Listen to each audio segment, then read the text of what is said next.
эфире специальное расследование. Здравствуйте. Мы продолжаем цикл передач по следам проверок Контрольной палаты. В сегодняшнем выпуске расскажем о результатах проверок в Министерстве сельского хозяйства и выясним, почему не нашла применения приобретенная дорогостоящая сельхозтехника по выращиванию картофеля и из-за чего не развивается карповое рыбное хозяйство в селе Бармыщ.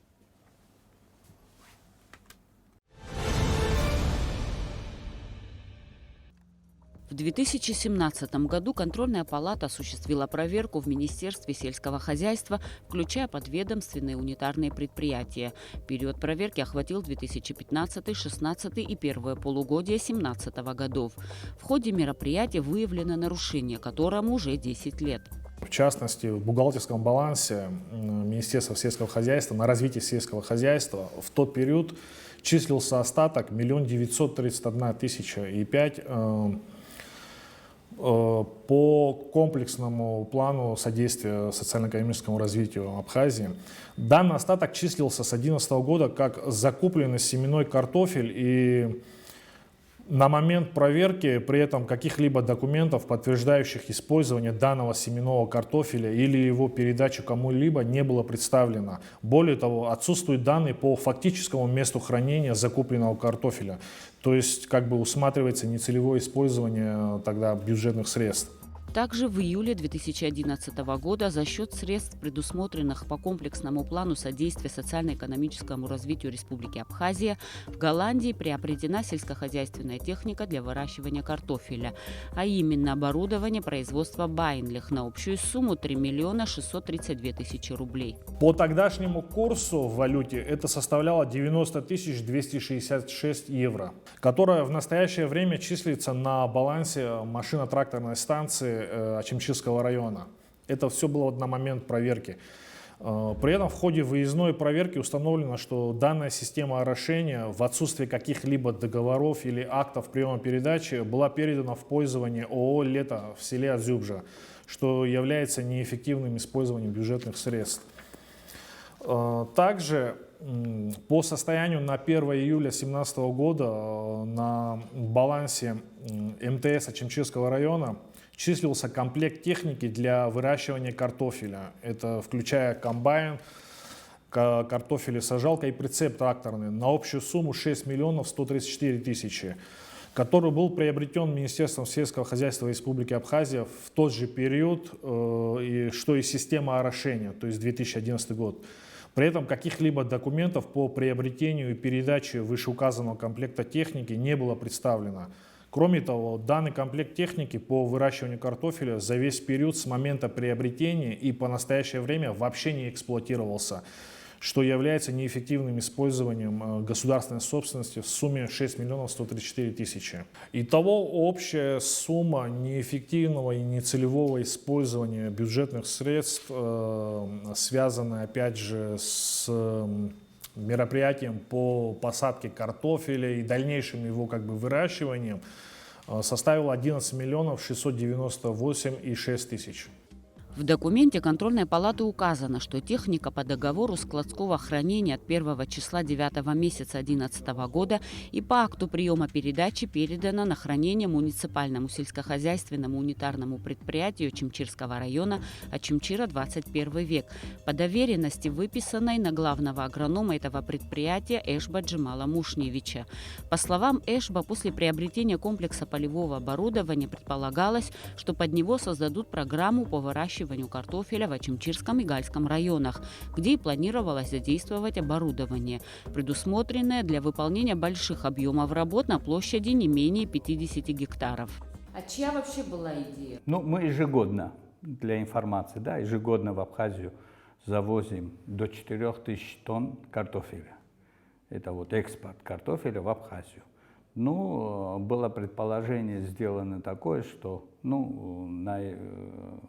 вариант импортозамещения, то есть если мы начнем в 50 гектарах по нормативам голландским, условно говоря, должны получить до 2000 тонн картофеля.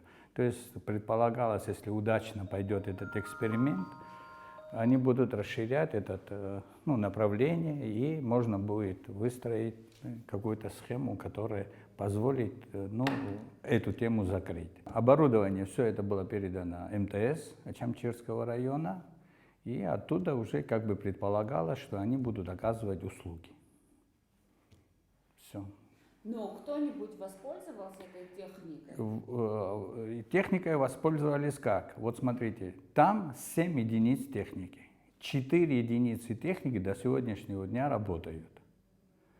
Единственная техника, оборудование, которое не работало за все это время, это комбайн, уборочный комбайн. Но оно физически тоже как бы больше всех, то есть вот в объемах больше всех, и почему-то всегда именно на этот комбайн ссылаются, потому что как бы она стоит и видно, и все такое. Но остальная часть техники, 4 работают в постоянном режиме. Они тоже в МТС находятся? Они тоже в МТС, да. Но МТС им пользуется, значит, вот, а 3 единицы ограничено. То есть это вот лафет, который для перегрузки, она очень дорогая вещь. Что касается семенного картофеля, приобретенного на общую сумму 1 931 000 рублей, то нет никаких документов, объясняющих, кому и за какую сумму семена были переданы. При этом Эшба утверждает, что семена по килограммам были выделены хозяйствам, которые занимаются выращиванием картофеля.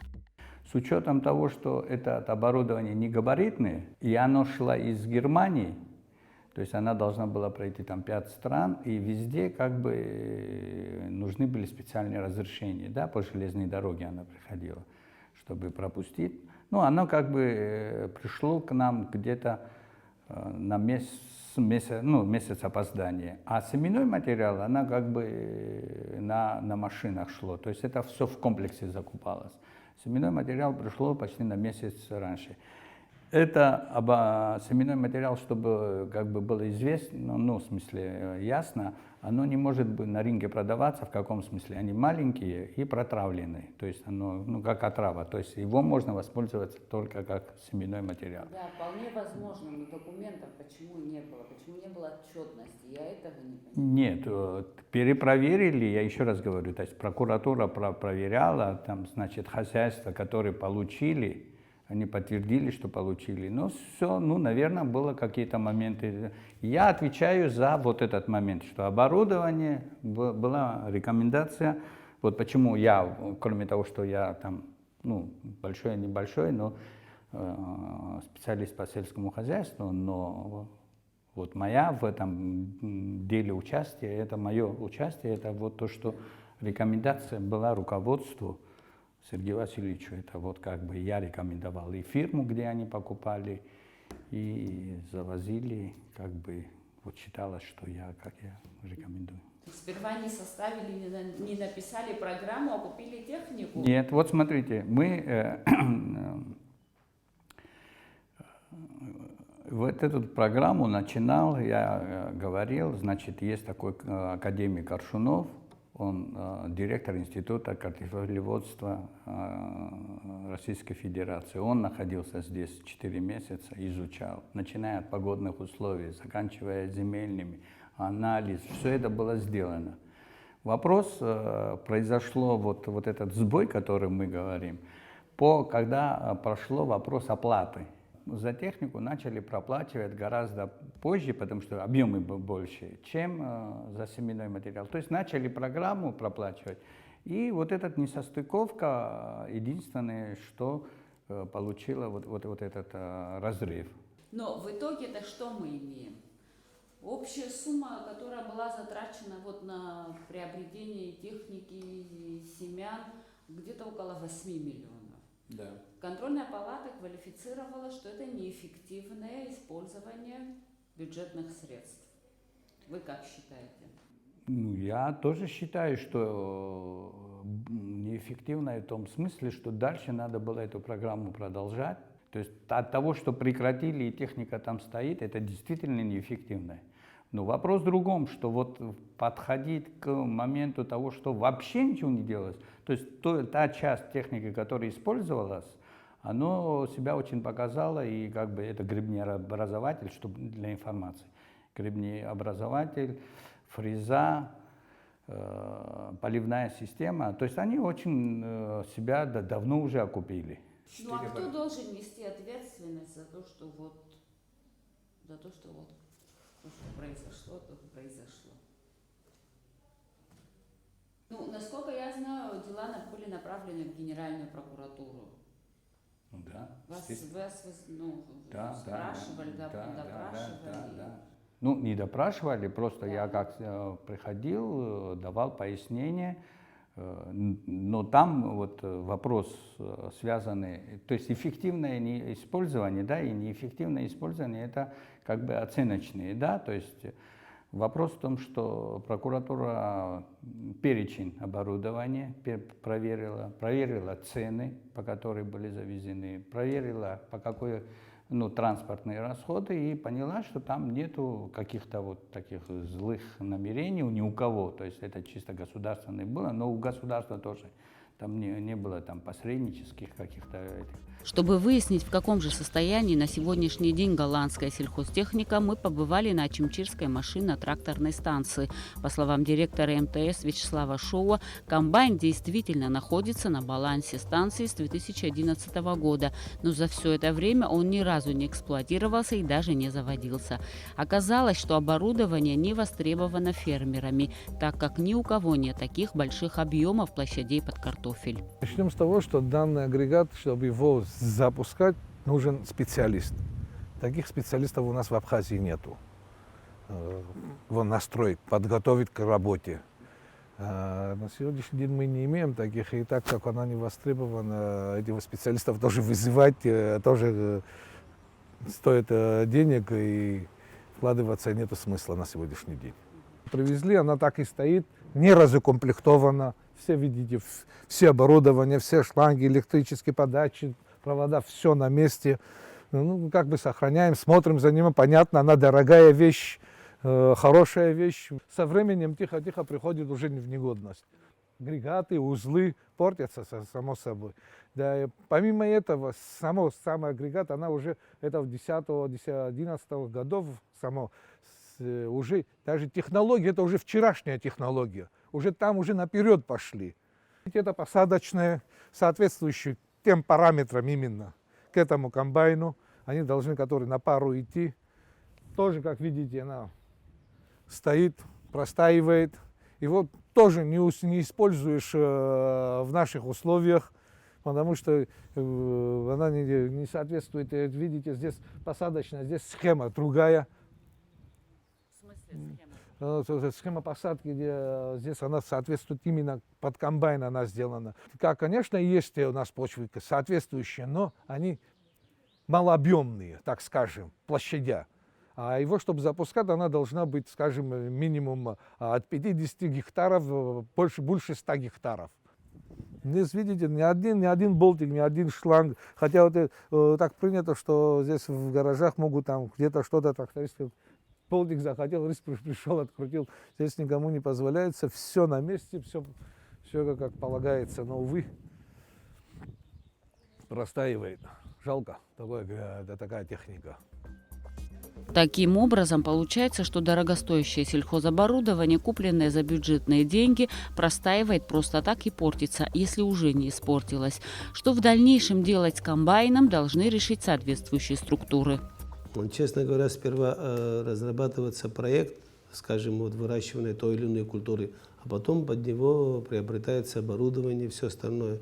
Тут почему-то получилось, что кто-то кого-то ввел в заблуждение, привезли сперва технику дорогостоящую, а потом под него сейчас надо придумывать, какую культуру какую выращивать. Думаю, что у нас именно оборудование, которое стоит на Ачимчирском МТС, сейчас оно уже 10 с лишним лет стоит под открытым небом, естественно, теряет свои ресурсы, механизмы, видимо, в непригодность приходят. Но отдельные части ее используются, прицепные орудия, там были фрезеры, грибкообразователь, в других целях. Но само основное оборудование, которое стоит техника картофеля, уборочный комбайн, так скажем, он до сих пор стоит без применения.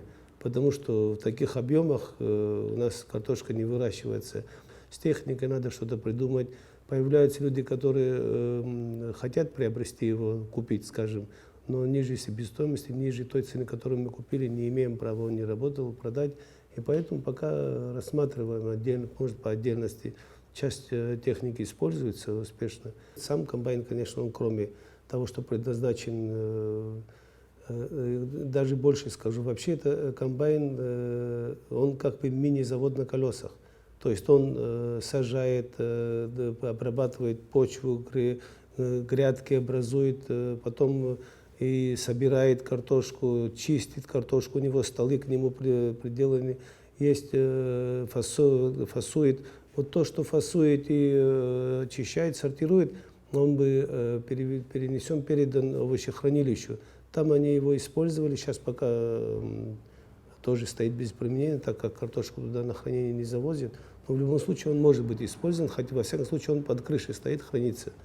Также оборудование, которое орошает землю, да, он очень хорошее оборудование. Я еще в бытность министра сельского хозяйства, вот где-то в 2013 году мы его использовали в овощеводстве. Эффективное, хорошее оборудование. Там они используются. Сейчас вот какое-то предприятие арендует у МТС, тоже срок закончился, будем рассматривать. Хорошее, неплохое оборудование, ну, для овощеводов и для других. А сама вот техника сама, она, думаю, что будет не востребована. Надо каким-то образом или на обмен искать людей, кто будет, может, на технику, на трактора поменяют. Но он востребован там, где есть применение в Краснодарском крае, где картошка выращивают на целинных землях, или в Ставрополе. Будем, наверное, этим только заниматься. В таком цели, если сможем. Если повезет, то продадим или поменяем на технику.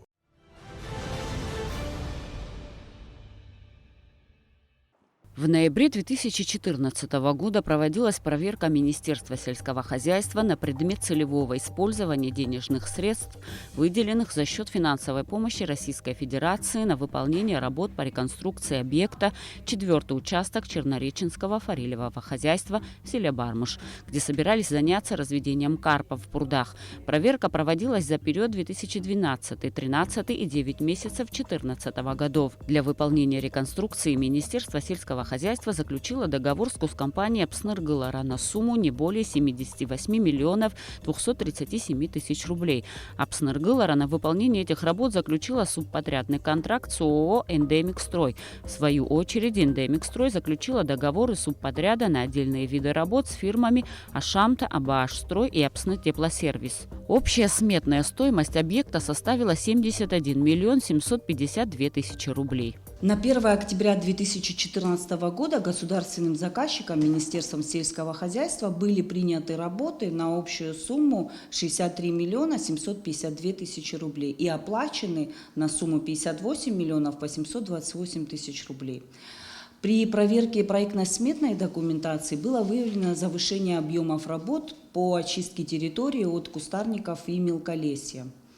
В смете была указана площадь подлежащей очистке 75 гектар, а в дефектном акте, приложенном к смете, было указано 10 гектар. Данные, указанные в дефектном акте, подтвердил и начальник Государственного управления по вопросам землепользования и кадастру, который указал, что в 2012 году по заказу госкомпании «Апсныргылара» была проведена топосъемка. И было установлено, что площадь, подлежащая очистке от кустарников и ольхового леса, составляла порядка 10 гектар. В актах выполненных работ, представленных госкомпанией «Апсныргылара», указано, что были проведены работы по очистке территории от кустарников и мелколесья на площади 75 гектар, а не на 10. То есть площадь завышена в 7,5 раз. Ни заказчик, ни подрядчик, ни инженер технадзора данное завышение не заметил. Таким образом, акты выполненных работ искусственно были увеличены на сумму 4 миллиона 166 тысяч рублей. В ходе контрольного мероприятия также был произведен контрольный замер бетонного цоколя под сетчатым ограждением, в результате которого установлено, что стоимость работ по установке цоколя завышена на 1 миллион 789 тысяч рублей. Технадзор на данном объекте проводил УКС, за услуги которого было оплачено 270 тысяч рублей. Также было выявлено завышение стоимости работ по перевозке разработанного грунта на сумму 3 миллиона 603 тысячи рублей. Всего объем вывезенного грунта на 4-м участке Чернореченского форелевого хозяйства по актам выполненных работ, которые представила госкомпания Апснергылара, составил 189 тысяч тонн. Если вывозить такое количество грунта самосвалами грузоподъемностью 7 тонн, то получится 27 тысяч рейсов. По вопросу о месте выгрузки грунта была дана объяснительная, согласно которой, зачитаю дословно, выгрузка земли с карпового хозяйства производилась на территории хозяйства для улучшения рельефа. Объектом контроля было Министерство сельского хозяйства, но в число подписантов был включен руководитель госкомпании Апснергылара.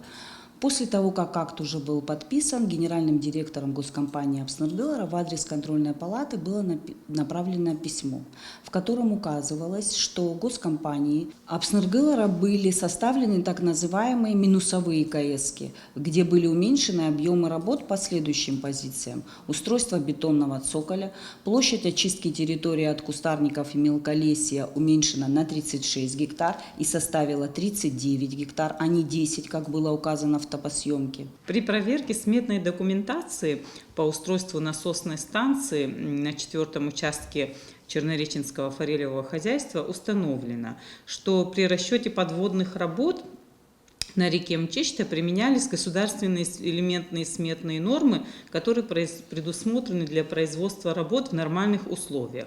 Нормальными условиями считаются глубина воды от 2,5 метров до 12 метров, скорость течения воды менее 0,5 метров в секунду, радиус видимости под водой не менее 1 метра, свободное передвижение водолаза на грунте и так далее. Как нам известно, таких условий на реке Мчечта нет. На данном объекте подводные работы на сумму 662 700 рублей выполняла ООО «Апсныр Теплосервис». В актах выполненных работ, которые составляются по фактически проведенным работам, указаны работы с применением специальной техники. Вот согласно актам выполненных работ, значит, ООО «Теплосервис» на реке Мчечта применяла баржи 100-тонные, катера, плавучие краны, водолазные станции на самоходном боте с компрессором и буксиры. На запрос контрольной палаты о предоставлении информации об использовании при проведении данных работ ООО «Апсныр Теплосервис» данной техники не были представлены первичные документы, которые подтверждали бы использование данной техники на проведение этого вида работ. Также у ООО «Апсныр Теплосервис» отсутствовала лицензия на выполнение данного вида работ. При проведении строительных работ на объекте в 2014 году ООО «Апсныр Теплосервис» приобретала за наличный расчет строительные материалы на сумму 2 191 700 рублей у ИП Петрова. Это были песок, бетон, щебень, трубы. На запрос контрольной палаты в Государственную налоговую службу Республики Абхазия был получен ответ, что ИП Петров состоит на налоговом учете в Государственной налоговой инспекции по Очимчирскому району. Однако о какой-либо деятельности Петрова на территории Абхазии налоговым органам неизвестно. В 2017 году контрольная палата вновь провела проверку финансово-хозяйственной деятельности Чернореченского форелевого хозяйства за 2016 год. В ходе проверки установлено, что Министерство сельского хозяйства дополнительно выделило 300 тысяч рублей для запуска в эксплуатацию карповых прудов. На момент проверки из 10 прудов функционировали 8. В 2 были неполадки с водоснабжением. В 2016 году доход от реализации карпа составил 379 700 рублей. В 2018 году объект передан Чернореченскому форелевому хозяйству, что нашло отражение в балансе. Общая сумма переданного имущества составила 73 932 800 рублей. Последний раз контрольная палата проверяла объект в 2019 году. Проверяемый период охватил второе полугодие 2017 года по первое полугодие 2019 года. Общая сумма переданного имущества составила 73 932 800 рублей. Значит, туда входили, получается, земляные пруды в количестве 10 штук общей стоимостью 16 164 тысячи рублей, ограждения на 37 701 тысячу, Наружное освещение территории, сумма 7 миллионов 395 и 4 тысячи рублей. Наружное водоснабжение и насосное общей стоимостью 6 миллионов 818 тысяч и 7 тысяч рублей. Склад кормов и щитовая 405 и 4 тысячи рублей. И видеонаблюдение на 5 миллионов 447 и 2 тысячи рублей. В ходе визуального осмотра здесь следует отметить такой момент, что именно работы, связанные с освещением, сумму я озвучил, да, они не были завершены до конца. Часть именно столбов освещения, они вообще не были покрашены, то есть лампы освещения не были установлены. То есть те работы, которые были предусмотрены сметой, они не были завершены. Это подтвердила и наша проверка. При этом мы отметили, да, что все это было уже сдано и введено в эксплуатацию. Вот. Касательно прудов карповых, как сказано, их было сдано 10, но на момент нашего контрольного мероприятия в рабочем состоянии, то есть наполненные водой, и мы проводили, соответственно, и кормление рыбы для того, чтобы определить, есть ли она вообще, да, в этих прудах. Значит, их было всего 8, 2 пруда оставались пустыми. Согласно информации представителей значит, данного республиканского унитарного предприятия, что они изначально пропускали, то есть вода там не держится. Годовой итог: реализация карпа составила 1855 килограмм на общую сумму 463,8 тысяч рублей. И на первое полугодие 2019 года, значит, реализация карпа составила в весовом выражении 373 килограмма, что составляет 93,2 тысячи рублей. На ремонт шлюзов потрачено, согласно акту приемки выполненных работ от 2014 года, 537 тысяч рублей, включая устройство подпорных стен, приготовление бетона, изготовление и монтаж ворот. В письме генподрядчика Пснер-Гылара на имя председателя контрольной палаты в 2015 году был комментарий, что строительные работы в шлюзах проделаны в размере 70 кубических метров, но что они не были учтены в смете и актах выполненных работ на общую сумму 882 тысячи рублей.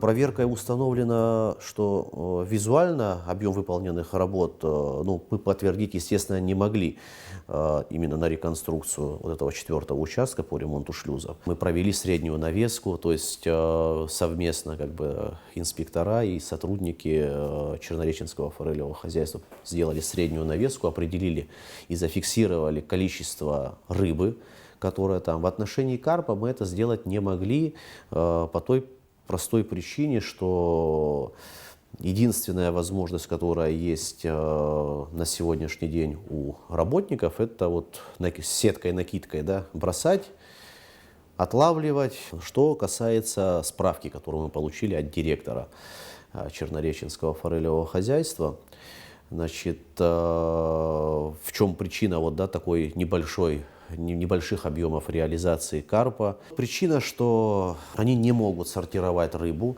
из-за этого рыба на сегодняшний день она не растет.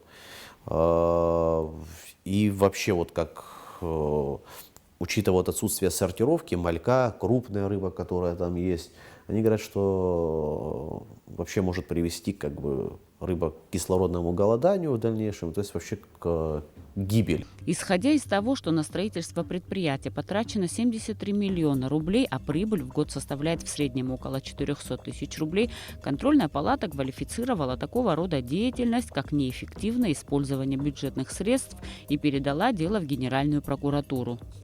Это в 2015 году.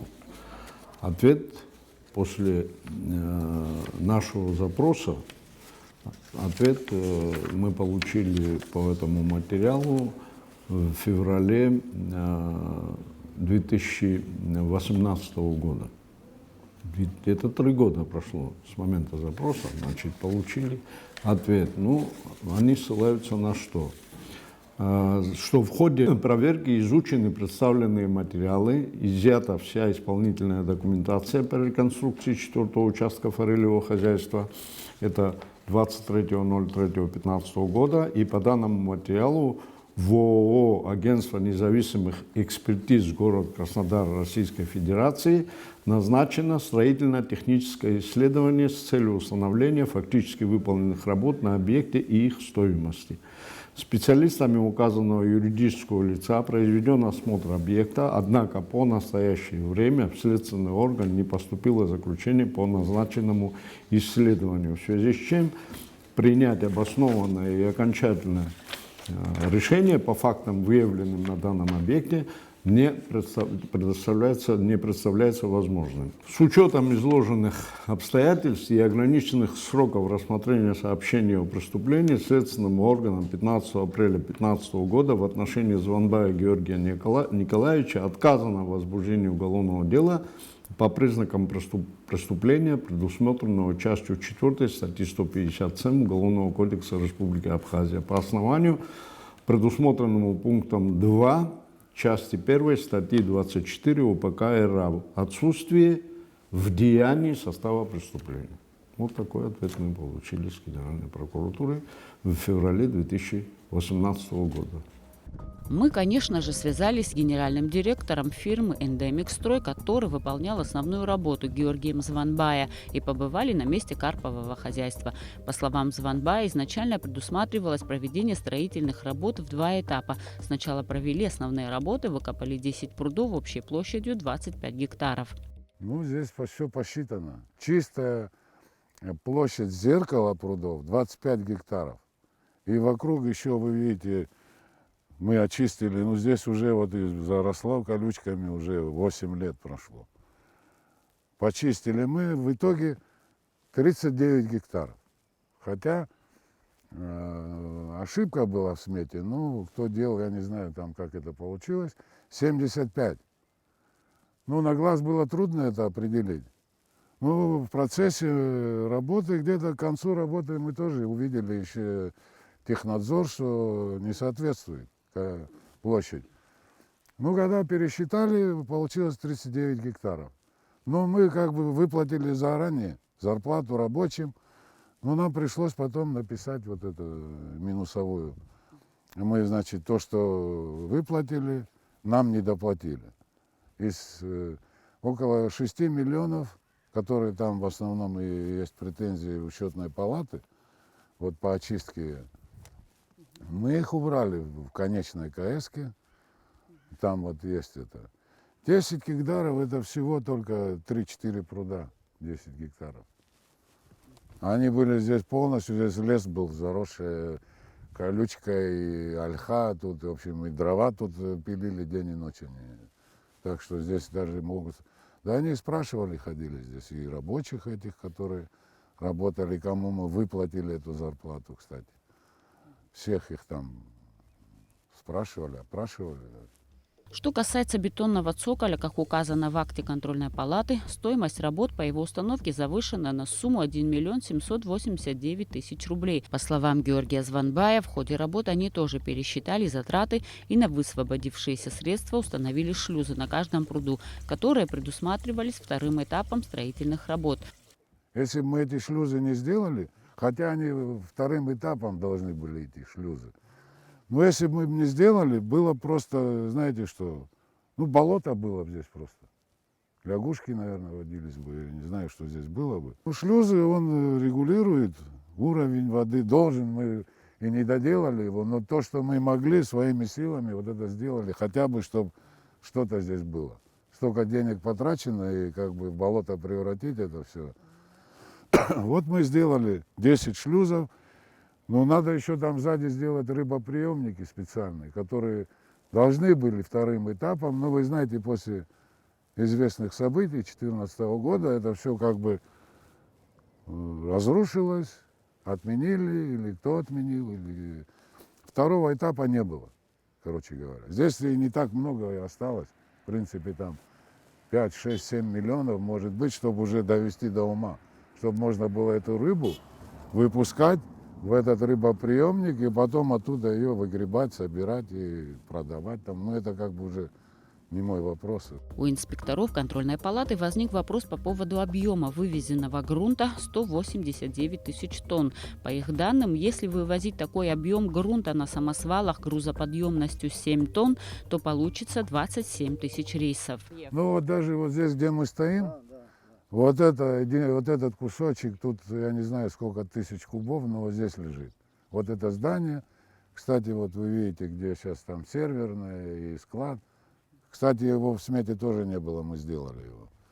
Ограждение, вот это, что вы видите. Ну, как бы счетная палата, понимаете, они со своей, то, что мы сделали выше сметы, допустим, то, что не входило в смету, ну, они не принимают это во внимание, как бы, ну, а около 130 секций забора, это где-то порядка 500 тысяч стоит.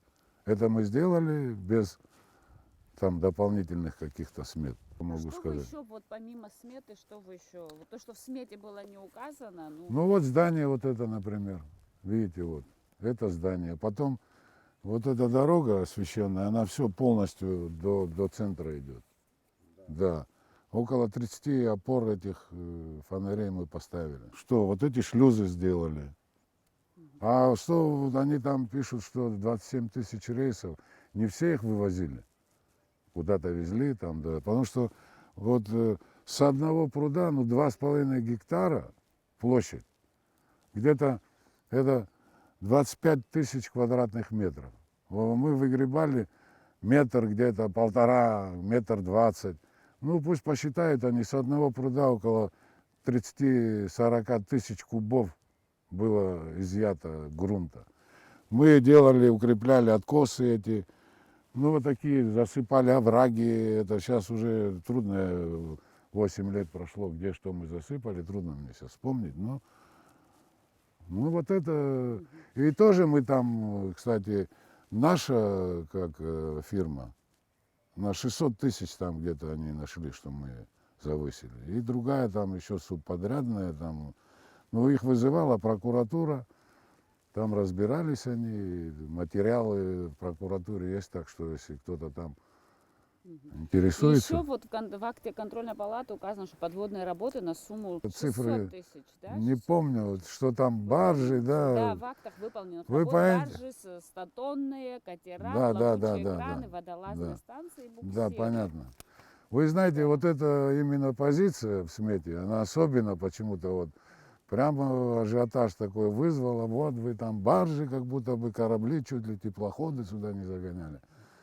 Но когда делается смета, любой строитель маломальски знакомый с этим делом, он знает, что здесь производились водолазные работы. Вот где водозабор, там идет тоннель в резервуар, откуда непосредственно вот вода закачивается вот в эти пруды. И чтобы туда дойти, вот этот тоннель, он был там весь засорен. Там и коряги, и там трубы, и железяки, ну, мусор, в общем, всякий. Была вот эта труба, тоннель забит.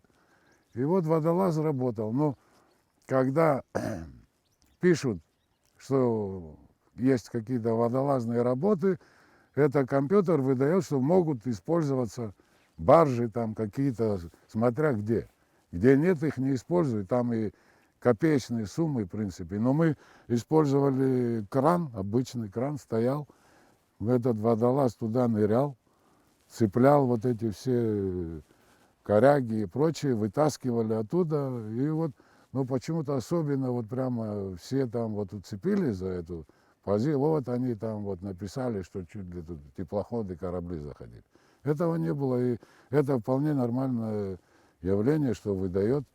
Иногда в смете пишут, допустим, лампочку закрутить, там кран. Ну, машина выдает. Так что это вполне объяснимо, здесь ничего такого нет. Ваша фирма «Апсны теплосервис»? Нет, это вот «Апсны теплосервис» делала. Там был водолаз с допуском, который вот эти работы все нырял туда с фонарем, вытягивал вот это все. К сожалению, просто тогда как бы вот камер таких вот не сняли мы тогда, вот надо было снять, наверное. Хотя по-другому, если кто-то мог бы туда, в этот тоннель залезть, полный воды, как его больше вытащишь? Водителей вызывали, если у вас там лицензия на перевозку мусора там, и прочего. Ну, такие какие-то вопросы, не знаю. Если человек имеет, самосвал имеет лицензию на перевозку грузов, что именно на мусор еще отдельно, что ли, ему надо иметь лицензию? Я понимаю, если людей возить там, наверное, надо иметь. А мусор, что ли, он везет, как его, щебень или грунт, или мусор, не знаю, есть такая лицензия? Может, есть, не знаю.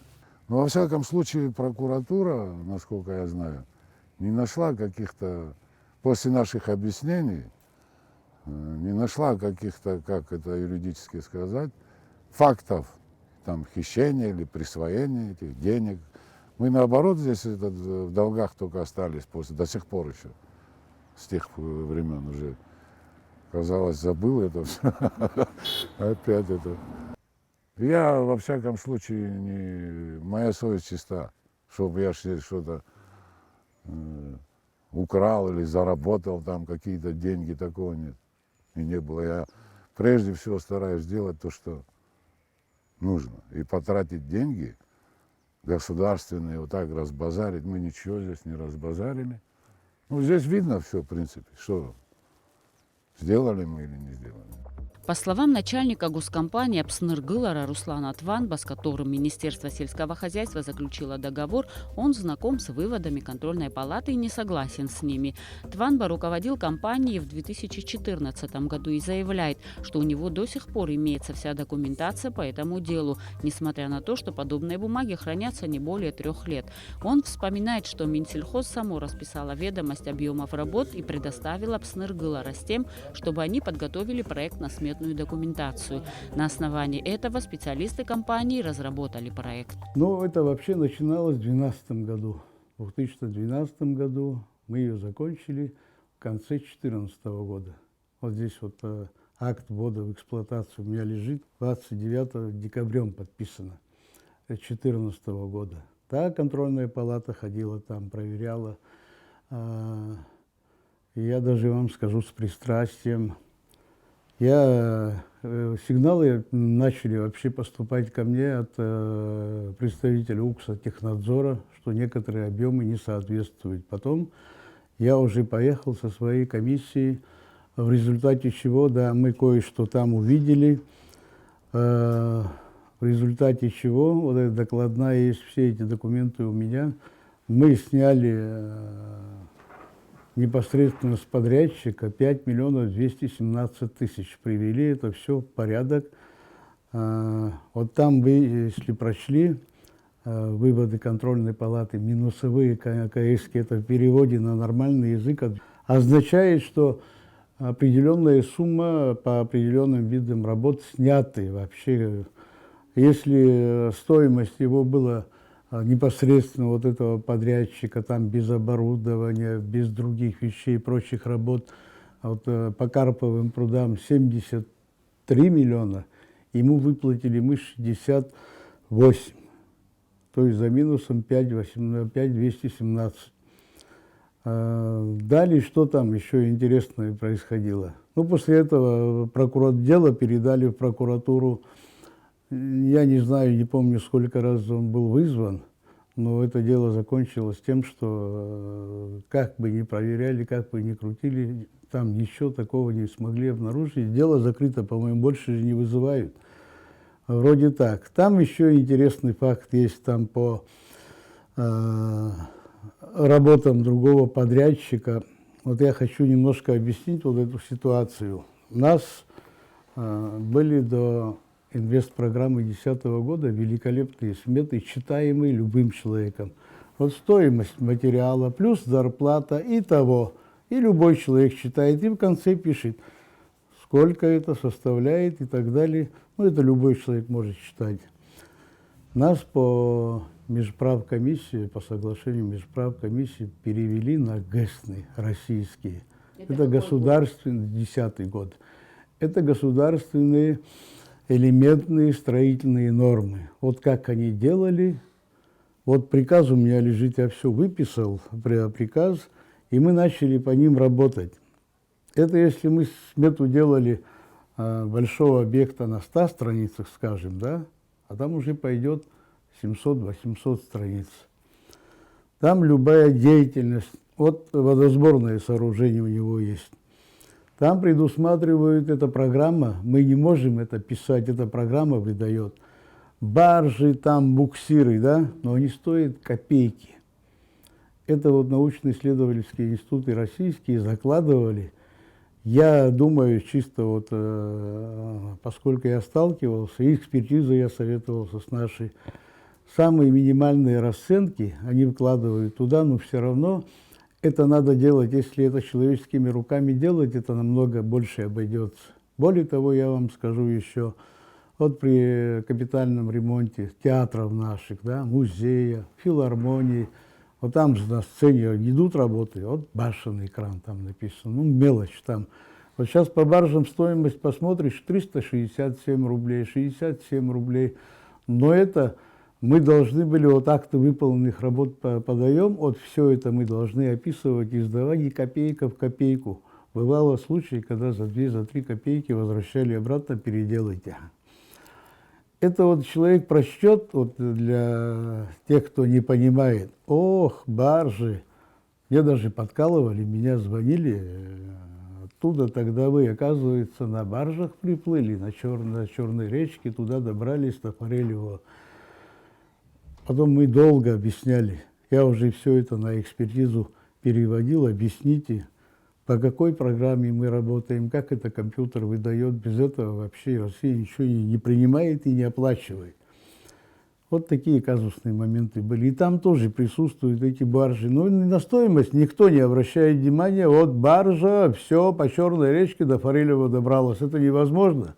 Но его стоимость никто, это Россия заложила. Это не наша программа вообще. По этой программе работали. Кстати, могу добавить, что сейчас инвестпрограмма идет уже другим способом. Базисный индексный метод. Это вот делаем цены 2001 года и умножаем на коэффициенты, нам устанавливают применительно к Краснодарскому краю. Сейчас такая система, может еще дальше какая-то другая будет система, но в то время были эти ГЭСны. И мы не могли ни на шаг, ни влево, ни вправо, никуда отойти. Что касается Чернореченского форелевого хозяйства, где вы сейчас были, эта проектно-сметная документация, пока не пройдет государственную экспертизу, мы не имеем права ни к чему приступать. Она прошла. Потом я не знаю, какие слухи идут и что говорят. Вот я вам подготовил акт ввода в эксплуатацию данного объекта. 10 человек подписывают, начиная с министра. Это уже 14-й год? Это 14-й год, конец, да. Все здесь, цифры расписаны полностью, что оплачено, что сделано. И это уже не соответствует сметной стоимости, потому что 5 миллионов 217 тысяч мы сняли. Вот подписи, все, и я даже оригинал могу вам дать.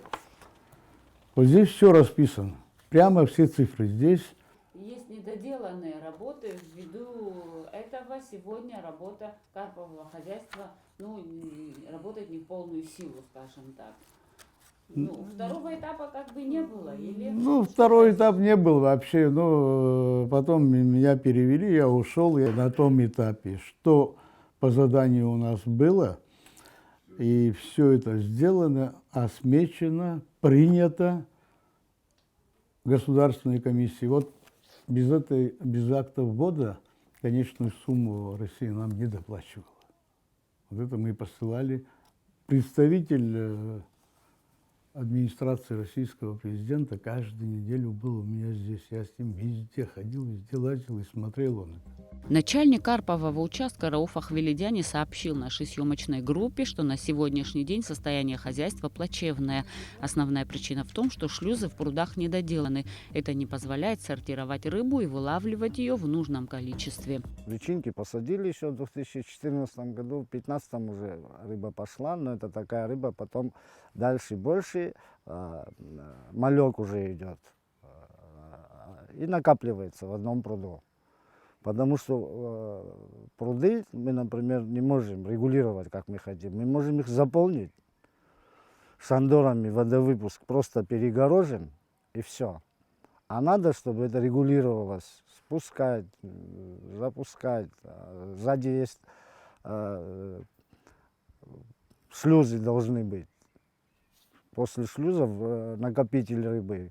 Это все не действует. А без этого развитие дальше не идет. Все, что есть рыба, она накапливается потихоньку в одном и том же пруду. В каждом пруду потихоньку накапливается. А карп, такая рыба, она имеет такое свойство. Когда завышенное количество на 1 гектар, завышенное количество, рыба просто-напросто не растет. Корми, закорми хотя бы. 200-250 грамм, и на этом останавливается. Но вы карп реализовываете, каков ваш доход? Уже 2 года, можно сказать, почти ничего не реализован. Там мизер. Ни о каком доходе речь даже не идет речи. А причины почему? Причины потому, что, я же только что, можно сказать, водовыпуски не готовые. Шлюзы, накопители. Рыбу надо пересаживать, сортировать, вылавливать. А шлюзы что сейчас? Это кто сделал вот сейчас? Ну, это вот подрядчики то, что сделали, это уже они сами как-то, мы и они, это уже когда все было прекращено, мы, чтобы, совсем уже, чтобы это просто так не осталось, мы уже сами своими силами. Просто, простым языком говоря, досками взяли, закрыли, выход воды. Запустили рыбу. Все. Сегодня карповое хозяйство не развивается, а выживает. В меру сил поддерживает их РУП «Форелевое хозяйство», к которому оно относится. Помогает закупать корм, живности и выплачивает зарплату немногочисленным сотрудникам. Установленное видеонаблюдение в 2014 году не работает уже 2 года. Нет обслуживающего персонала, платить нечем. По словам Рауфа Хвилидяни, сюда нужно вложить еще около 6 миллионов рублей. Это даст возможность начать работы по реализации карпа в больших объемах. В планах у руководства использовать объект по примеру форелевого хозяйства для посещения туристов, что позволило бы создать новые рабочие места. Рыбы в прудах, конечно же, есть, и не только карп, а 3 вида, но вылавливать ее дедовским способом в больших объемах невозможно. Если в ближайшее время не решить проблему, есть вероятность, что вся рыба погибнет. Ну а что касается вот этих моментов с ремонтом, это все уже было отражено как раз-таки в наших выводах. И в данном случае заказчик на тот момент было Министерство сельского хозяйства. Все вопросы уже к заказчику и к надзорным органам для дальнейшего разбирательства. Мы можем говорить об одном, то есть для нас эффективность денежных средств, да,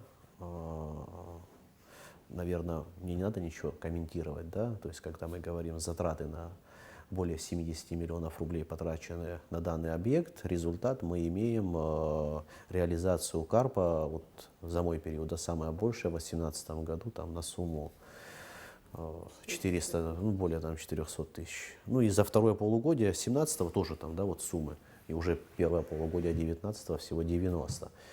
То есть и мы имеем недовольство самого предприятия, да, в части этого объекта.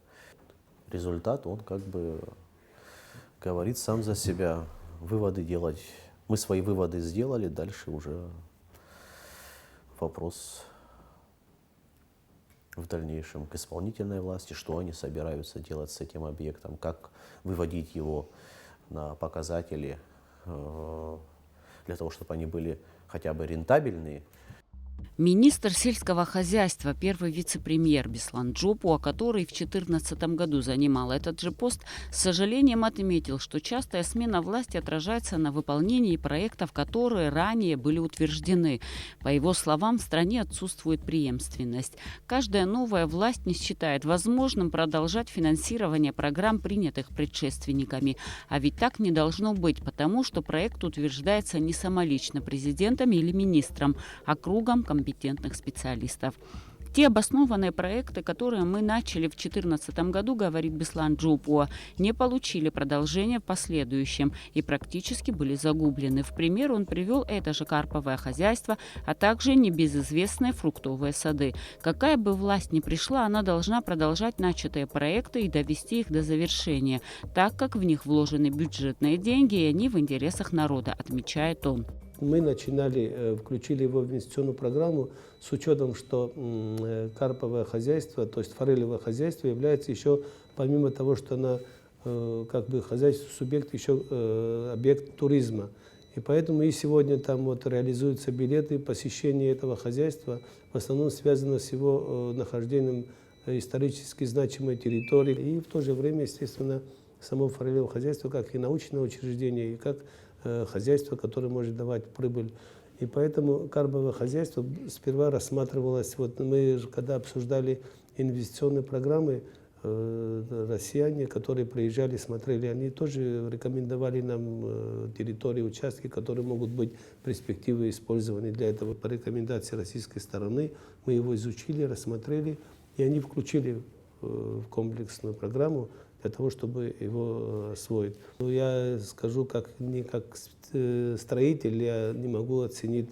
Но в любом случае объект вот к концу нашей работы должен был сдаваться. Мы его сопровождали, вот визуально приезжали, видели, что техника работает, грунт вывозится, ограду установили капитальную, хорошую, вроде неплохую ограду. Одним словом, глазами агрономов и хозяйственников именно сельского хозяйства мы были, как бы не имели претензий к объекту. Пруды должны были быть приведены в порядок, вода должна была находиться, измещение, все остальное, созданы условия для выращивания рыбы, карпа.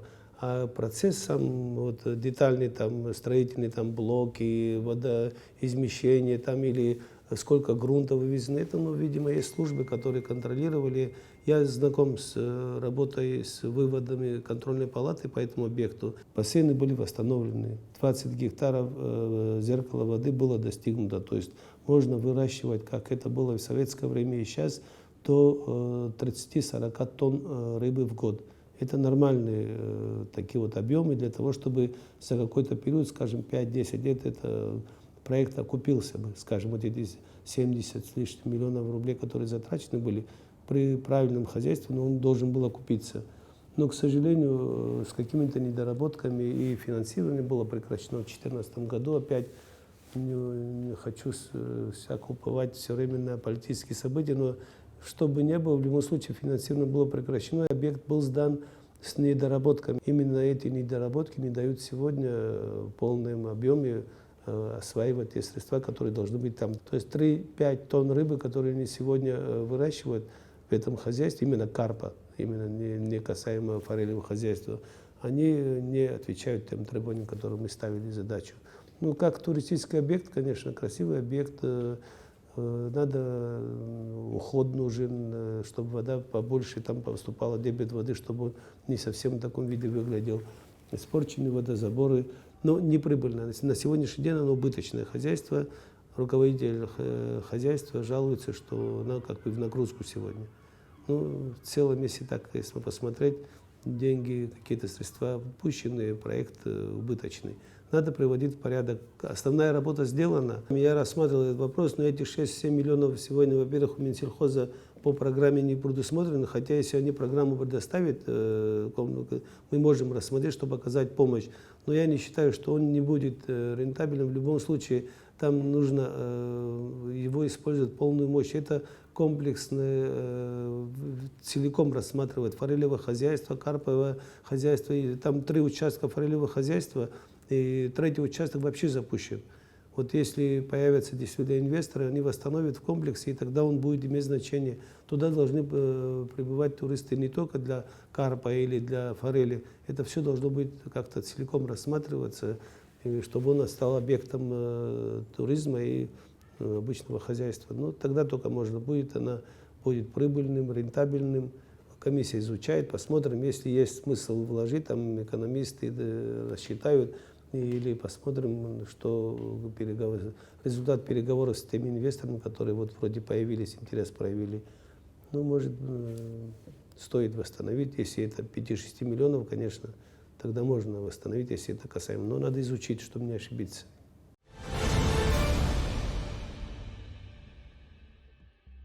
Мы и впредь будем отслеживать, какое развитие получат выявленные контрольной палатой финансовые нарушения. Не оставим без внимания дела, переданные в Генеральную прокуратуру. Любой желающий может ознакомиться с материалами проверок контрольной палаты на их официальном сайте. Вся информация находится в свободном доступе. До новых встреч!